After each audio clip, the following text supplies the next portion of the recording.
There is not a gaming company out there I despise more than Activision. And in this video, I'm going to show you why this awful corporation is spearheaded by a bunch of money-hungry, greedy, negligent bastards that only strive for profit.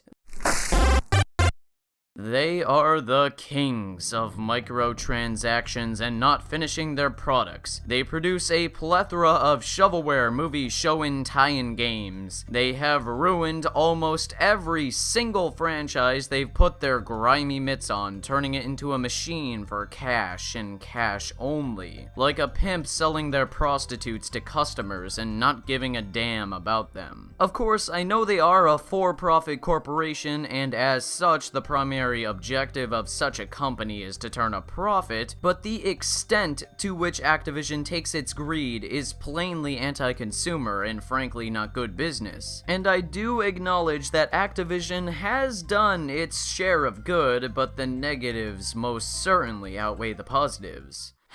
Where can I possibly begin with discussing this filthy company? Well, why don't we begin with perhaps their most egregious acts, their treatment of Spyro the Dragon and Crash Bandicoot. So, as you might remember from my year-old video on the fate of Spyro, Activision currently owns the rights to the IP. For those unaware, Spyro was one of the big-name 3D platforming mascots of the early 21st century. He was created by Insomniac Games and published by Universal Interactive, who kept the rights to the IP when Insomniac left the series to start working on what would become Ratchet & Clank. After a stream of decent to awful Spyro titles, Universal sold Spyro to Vivin Denny, which was eventually acquired by Activision. To sum it up, Activision now owns the rights to Spyro, and all they seem to want to do with him is use him as a marketing ploy to sell toys. It's sad when you really think about it. I grew up loving and knowing Spyro even during his darker times, but kids who are growing up with Skylanders will only recognize him as that one purple dragon toy that doesn't even come pre-packaged with the game anymore. Skylanders is a series of games I hate with an undying passion, solely for the reason of taking the Spyro name and not letting go of it. He's not even used as a character in the plot of any recent Skylanders games, so why even keep him as this worthless toy, Activision? On the game he's featured in, he's not even in the forefront of the box art. Some other random orc-like creature is. Furthering that, why the heck do they still make Skylanders games? I understand these figures are giving you banknotes to roll around in, but these annual releases are a bit much. I mean, can you name 3 Skylanders characters right now besides Spyro, everybody? Here, let me give it a go. Mongo from Shrek 2, Prince Zora from Ocarina of Time, and Crash Bandicoot. I'm not even sure the developers at Activision could if they tried. Point is, these Skylanders games are blatant cash grabs with no soul whatsoever, and for some reason people keep buying them. Are they really that cool to collect? I personally do not see the appeal. All I can see is the rotting carcass of a company who stopped caring about quality and integrity. Then there's the other mascot in question, Crash Bandicoot. Okay, I know I haven't gotten around to reviewing the Crash games yet, but I assure you I will someday, and I'll make a whole video about his fate worse than death.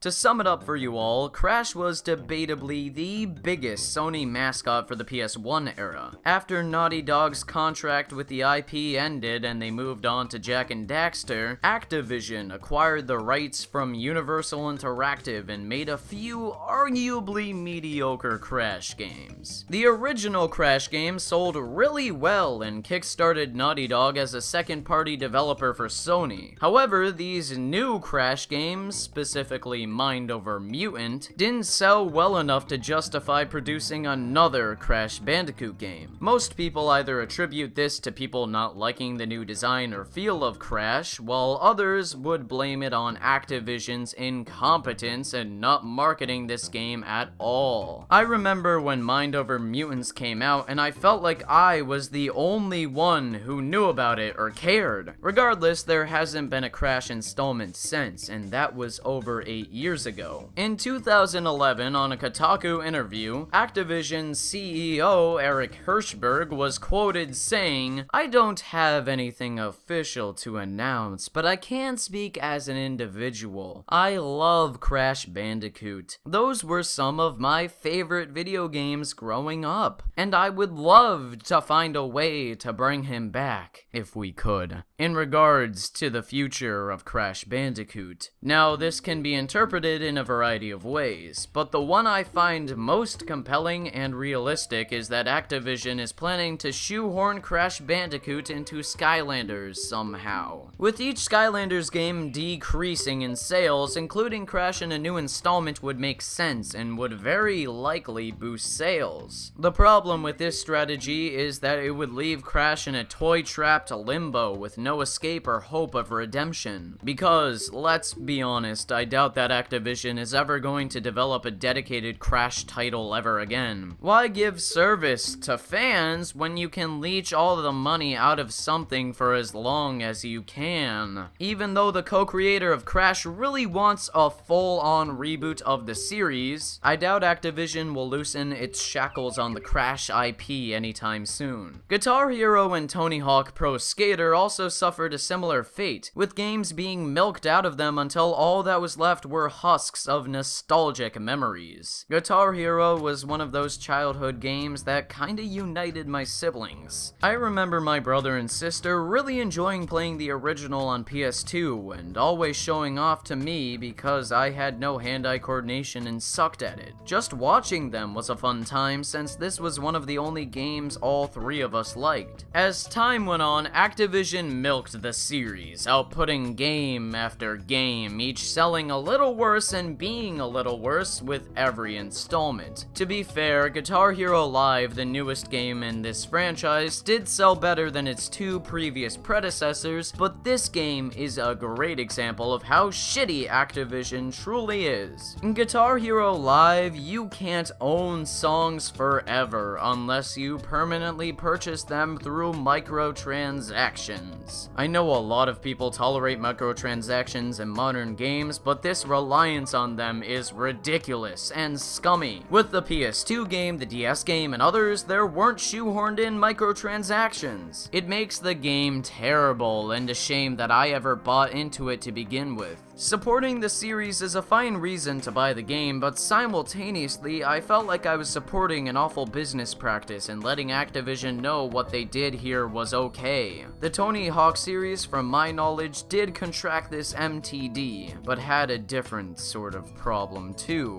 rushed development. You see, Activision entered into a contract with Tony Hawk to own his own video game rights until 2015, but after Tony Hawk Pro Skater 4 came out in 2000 whatever, people had lost interest in the series. When Activision realized that their rights were set to expire in a rapidly approaching 2015 date, they decided to pump out a fifth Tony Hawk Pro Skater game as quickly as they could. When it became apparent that the finished game could not be released on time for the 2015 expiration date, they took drastic measures. Upon booting up the game disc, you'll be greeted with a monstrously huge update that rivals Sonic Boom: The Rise of Lyric. And that's because the game disc only contains the demo for Pro Skater 5.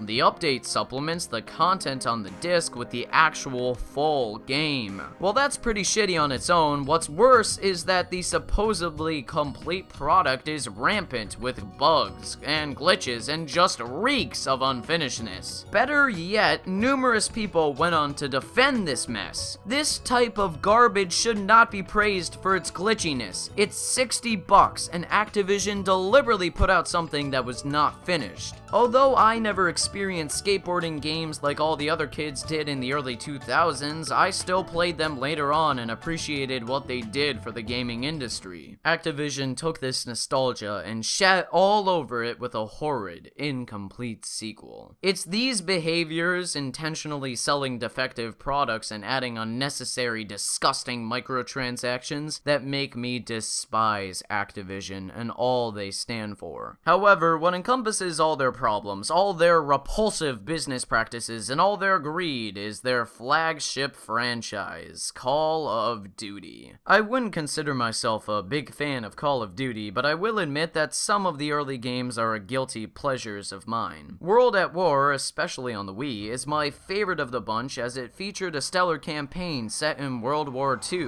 which is easily my favorite World War. The classic gameplay, which immersed you in this real past event, was enjoyable then and still is today. Also, the map design was much more interesting than what came before it, and the multiplayer was simply dumb fun. Modern Warfare and Black Ops 1 were some of my favorites for similar reasons, but as soon as Ghosts came out, I began to detest the series. I really do not like Call of Duty Ghosts, and while I respect those of you who do find some pleasure in the game, I will probably never like it. Its multiplayer was ass, the campaign wasn't great, and not to sound like a nostalgia-induced crazy person, but it just wasn't the same old good old dang old dumb fun. I don't recall myself ever wanting to play Ghosts the times I did play it. As time went on and more Call of Duties released like Advanced Warfare and Black Ops 3, I became so disinterested to the point where I didn't even want to wait for a price drop or sale. Activision went in the wrong direction with the series, in my opinion. They looked to the future when they should have looked to the past and what made Call of Duty fun originally. They injected microtransactions into the series, made the plots laughably contrived, advertised it to be a dude's game, and made a mockery of it. With the annual releases coming out like diarrhea, Call of Duty became a shell of its former self. No longer did it seem like the developers actually cared about the game and its content. Now it seemed like all they could see was the green it was producing. The new installment, Infinite Warfare, is currently sitting at the most disliked video game trailer of all time, and for good reason too. Fans wanted to return to the past like Battlefield did, but alas, Activision didn't listen or care. People just want more care and time into a beloved series like Call of Duty, and it's just not happening, which sucks. Activision is even trying to patronize their fans by remastering World at War so they get Infinite Warfare 2, which is an insult to fans of the series, frankly. Blatantly exploiting nostalgia like this is greedy and just goes to show how awful Activision truly is. Do I think their new game will sell well despite the hate it's getting? Yes and no. I do believe there will be a decline in sales, as people might be getting tired of the series, but I still think it will sell well enough to warrant a sequel after sequel after sequel until it inevitably ends up like Spyro.